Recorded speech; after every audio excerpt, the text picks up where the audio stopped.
ассалому алейкум бинандагони азизу арҷманд, нашри навбатии барномаи иттилоотии пайғом манзури шумост.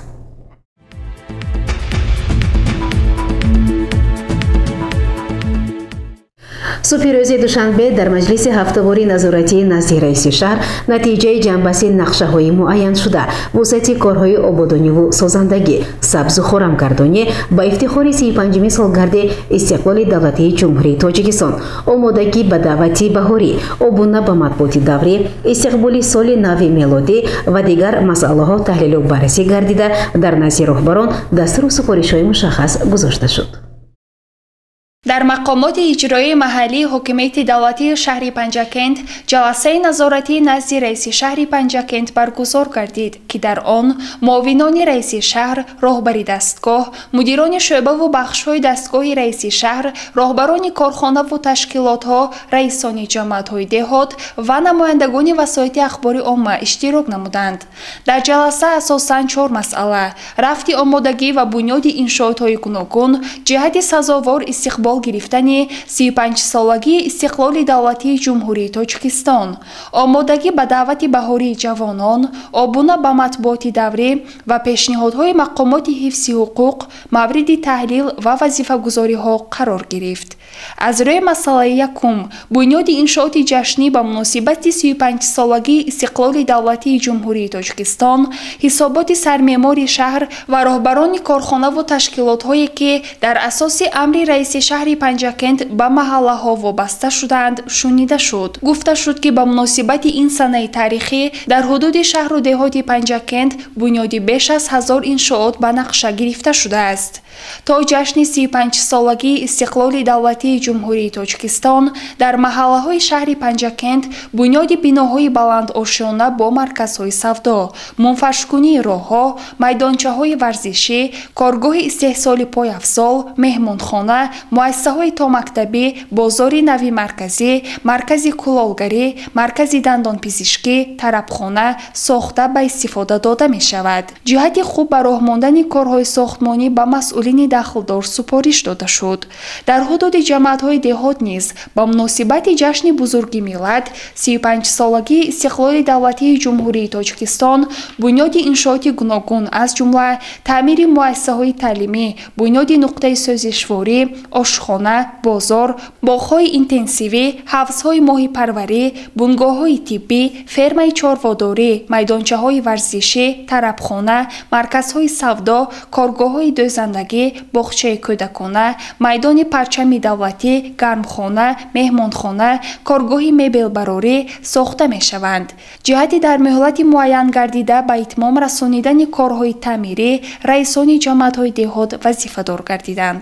аз рӯи масъалаи дуюм, омодагӣ ба даъвати баҳории ҷавонон барои хидмат дар сафи қувваҳои мусаллаҳи ҷумҳурии Тоҷикистон, муовини раиси шаҳри Панҷакент Хушвақтзода Эркин ҳисобот дод ва доир ба ин масъала ҳисоботи раисони ҷамоатҳои деҳот ва маҳаллаҳои шаҳр шунида шуд. ҷиҳати ҳарчи зудтар иҷро намудани нақшаи обуна, роҳбарони корхонаву ташкилотҳо ва раисони ҷамоатҳои деҳот вазифадор шуданд. дар идома пешниҳоди мақомоти прокуратураи вилояти Суғд ва шаҳри Панҷакент мавриди баррасӣ қарор гирифт. раиси шаҳри Панҷакент қайд намуд, ки санаи 28 декабри соли равон паёми солонаи асосгузори сулҳу ваҳдати миллӣ пешвои миллат, президенти ҷумҳурии Тоҷикистон муҳтарам Эмомалӣ Раҳмон ба маҷлиси олии ҷумҳурии Тоҷикистон ироа мегардад. ҳамаи корхонаву ташкилотҳо, муассисаҳои таълимӣ, тандурустӣ, новобаста аз шакли моликият, паёми президенти ҷумҳурии Тоҷикистонро мустақиман тавассути шабакаҳои телевизионӣ тамошо намоянд. ҷиҳати дар сатҳи баланди фарҳангӣ баргузор намудани чорабиниҳои идона бахшида ба соли нави мелодӣ масъулони дахлдор вазифадор гардиданд. ҷаласаи назоратиро раиси шаҳри Панҷакент Холиқзода Абдухолиқ ҷамъбаст намуда, аз масъулони тамоми соҳаҳо даъват ба амал овард, вазифа ва супоришҳоро дар муҳлати муайян гардида иҷро намоянд. гузориши Сабрина Акрамова ва Шоҳусайн Солиҳов.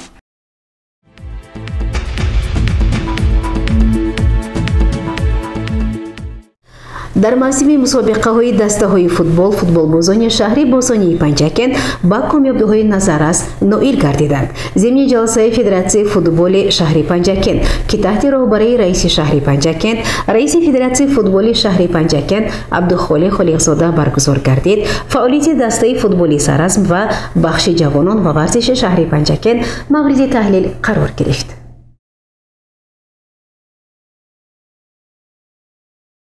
дар шаҳри Панҷакент ҷаласаи Федератсияи футболи шаҳри Панҷакент таҳти раёсати раиси Федератсияи футболи шаҳри Панҷакент, раиси шаҳр Холиқзода Абдухолиқ баргузор гардид. дар ҷаласа раиси шаҳри Панҷакент қайд намуд ки боиси хушнудист ки бо дастгирӣ ва ғамхориҳои доимии пешрӯи муаззами миллат президенти ҷумҳурии Тоҷикистон муҳтарам Эмомалӣ Раҳмон ва раиси вилояти Суғд Раҷаббой Аҳмадзода дар ҷумҳурии соҳиби истиқлоламон намудҳои гуногуни варзиш, махсусан бозии футбол сол то сол такмил ёфта, дар ин самт дастовардҳо хеле назаррас мебошанд.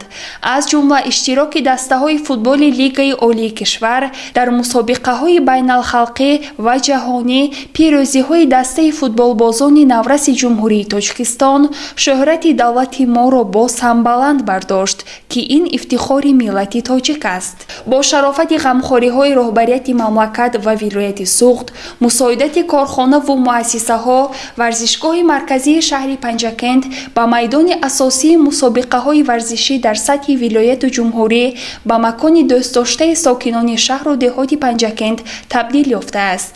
айни замон садҳо нафар наврасону ҷавонон дар маҳфилҳои варзишӣ ба машқу сайқали маҳорат машғул мебошанд. мақомоти иҷроии маҳаллии ҳокимияти давлатии шаҳри Панҷакент тасмим гирифтааст ки бахшида ба ҷашни фархундаи миллат 35-солагии истиқлоли давлатии ҷумҳурии Тоҷикистон 24 иншооти варзиширо дар шаҳру деҳоти Панҷакент сохта мавриди баҳрабардорӣ қарор диҳад. баъд аз таъсиси Федератсияи футбол дар шаҳри Панҷакент ва таваҷҷӯҳи хосаи асосгузори сулҳу ваҳдати миллӣ пешвои миллат, президенти ҷумҳурии Тоҷикистон муҳтарам Эмомалӣ Раҳмон дар шаҳри Панҷакент 27 майдончаҳои хурди варзишӣ мавриди баҳрабардорӣ қарор дода шуда, сохтмони 8 майдончаи дигар бо маром идома дорад. бо мақсади иҷрои дастуру супоришҳои раиси Федератсияи футболи ҷумҳурии Тоҷикистон муҳтарам Рустами Эмомалӣ, ки зимни мулоқот бо масъулини футболи мамлакат санаи 3 ноябри соли ҷорӣ ва 13 декабри соли 2023 зимни ҷаласаи васеъи Федератсияи футболи вилояти Суғд таҳти роҳбарии раиси вилояти Суғд Раҷаббой Аҳмадзода иброз доштанд, мақомоти иҷроии маҳаллии ҳокимияти давлатии шаҳри Панҷакент бо масъулин барои таъмини рушди футбол, иштироки дастаи футболи сараз дар Лигаи якум, равнақ бахшидани корҳои ободониву созандагӣ, баҳри ба талаботи замони муосир ҷавобгӯ намудани варзишгоҳи марказии шаҳри Панҷакент, ҷалби мутахассисони варзида ба соҳаи футболи шаҳр ва тарғиби футбол байни мухлисон тадбирҳои амалиро андешида истодааст. дар соли 2023 дастаи саразм дар мусобиқаҳои дастаҳои Лигаи дуюм иштирок намуд. барои он ки шароити машқу истироҳати варзишгарон омодагиашон ба мусобиқа беҳтар карда шавад, дар варзишгоҳи марказии шаҳр утоқҳои алоҳида барои ҳайати доварон, бозингарон ки ҷавобгӯй ба меъёрҳои замонавӣ мебошад, ба истифода дода шудааст. ҳоло дастаи футболи саразми шаҳри Панҷакент дар ҷоми раиси вилоят иштирок намуда сазовори ҷои аввал гардид. дастоварди навбатӣ дар соли 2023 дар чемпионати Тоҷикистон Лигаи 2 иштирок карда бо 10 дастаи беҳтарини вилояти Суғд бозӣ намуд ва сазовори ҷои аввал гардид. дар 18 бозии чемпионат ғалаба ба даст оварда ба Лигаи якум роҳ хат гирифт. дар идомаи ҷаласа муовини раиси Федератсияи футболи шаҳри Панҷакент Камолиддин Ҷӯрабоев оиди фаъолияти дастаҳои футболи шаҳри Панҷакент ҳисобот дод. ҳамчунин гузориши мудири бахши кор бо ҷавонон ва варзиши шаҳри Панҷакент Улуғбек Ҳусейнзода доир ба фаъолияти бахш, бунёди иншоотҳо ва баргузории мусобиқаҳои варзишӣ шунида шуд. раиси шаҳри Панҷакент ба масъулини бахши кор бо ҷавонон ва варзиш, мураббиёни варзиш, муассисаи давлатии мактаби варзиши шаҳри Панҷакент, ҷиҳати ташкили дастаи футболи бонувон, таъмири иншоотҳои варзишӣ супориш дод. Инчунин бобати дар ҳар як маҳалла ва деҳа бунёди майдончаҳои варзишӣ, ташкили дастаҳои футбол аз ҳисоби сокинони маҳаллаҳо, ҷамъиятҳои деҳот ва кормандони корхонаву ташкилотҳо, муассисаҳо, масъулини дахлдор вазифадор карда шуданд. Директори муассисаи давлатии мактаби варзиши шаҳри Панҷакент Улуғбек Бомулоев оид ба вазъи варзишгоҳи марказӣ ва дигар иншоотҳои варзишӣ ҳисобот дод. Ҳамчунин чанде аз иштирокчиёни ҷаласа фикру андешаҳояшонро ҷиҳати боз ҳам беҳтар ба роҳ мондани фаъолияти дастаҳои футболи шаҳр баён карданд. Дар хотимаи ҷаласа раиси шаҳри Панҷакент Холиқзода Абдухолиқ қайд кард ки мақомоти иҷроии маҳаллии ҳокимияти давлатии шаҳри Панҷакент ҷиҳати рушди футбол дар шаҳр ва дастгириву ҳавасманд намудани мураббиёну варзишгарон чораҳои зарурӣ меандешад. гузориши Сабрина Акрам ва Вашо Ҳусайн Солиҳов.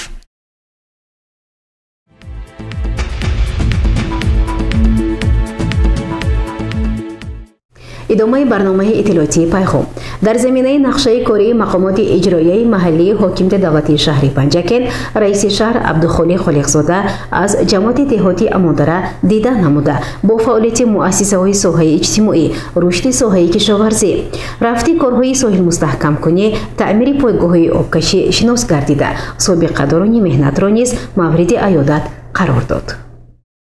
раиси шаҳри Панҷакент Холиқзода Абдухолиқ зимни сафари корӣ ба ҷамъияти деҳоти Амондара нахуст дар деҳаи Хоҷапанҷ бо рафти корҳои соҳилмустаҳкамкунӣ шинос гардида, роҳбарони масъул ва мутахассисонро вазифадор кард, ки ба сифат ва анҷом додани корҳои зарурӣ диққати аввалиндараҷа диҳанд. Дар деҳаи Равод раиси шаҳри Панҷакент бо фаъолияти фермаи чорводорӣ шинос гардида, ба чорводорон дастур дод, ки онҳо бояд барои афзун намудани саршумор ва маҳсулнокии чорво чораҳои зарурӣ андешанд.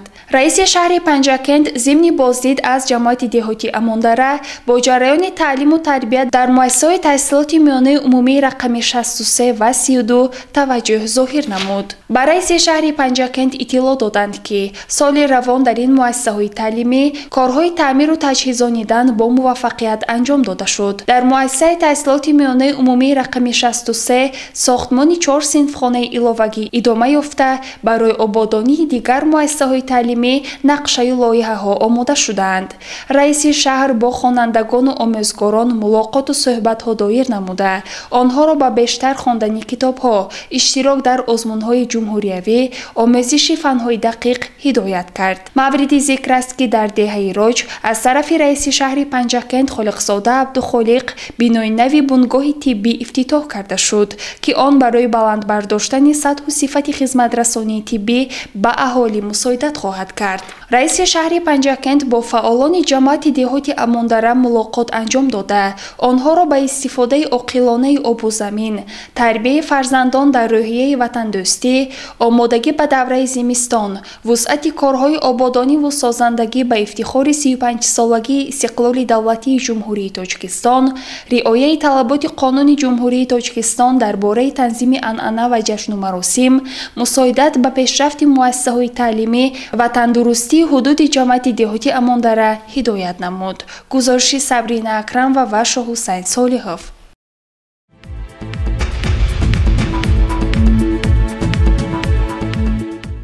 аз тарафи кормандони маркази ташхиси минтақавии Тоҷикстандард дар шаҳри Панҷакент бо иштироки намояндагони сохторҳои назоратӣ як миқдор маҳсулоти хӯроквории муҳлати истеъмолиашон гузашта аз рӯи нав ва таъинот нобуд карда шуд.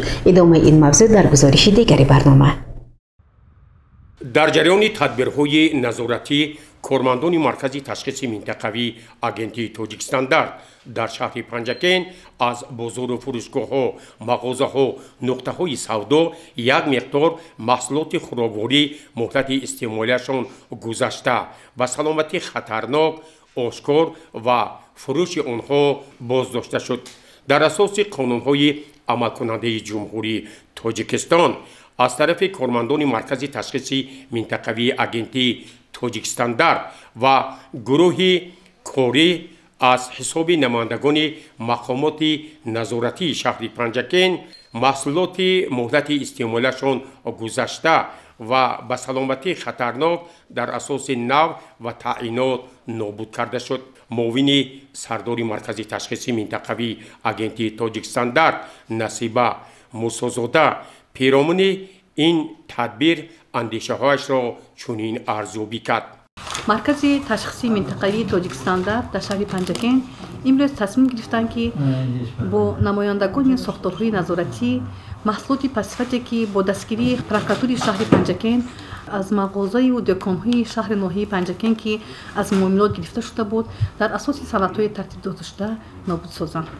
مورد ذکر است که در جریان نابودسازی محصولات خوراکی به سلامتی ضررناک نمایندگان مرکزی نظارت دولتی سانیتاری و اپیدمیولوژی، بخش حفظ محیط زیست و دیگر ساختارهای نظارتی اشتراک داشتند.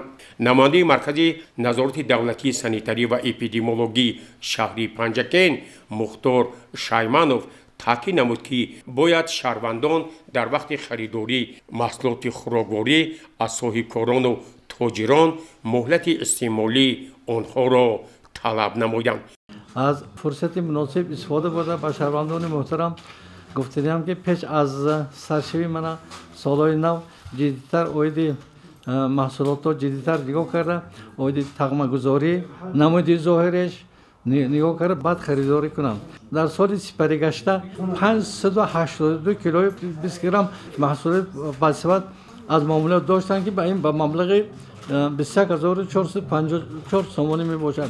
در این مدت سپری گشته با 172 نفر صاحبکارا جریمه بندی کرده شدند که با مبلغ 550,012 سومانی را در بر میگیرد. همینطور مطابق طلبات قانون‌های عمل کننده از طرف گروه کاری مقامات نظارتی محصولات پسیفت مدت استعمالیش گذشته و به سلامتی خطرناک طبق مقررات از روی نو و تعیینات نابود کرده شد.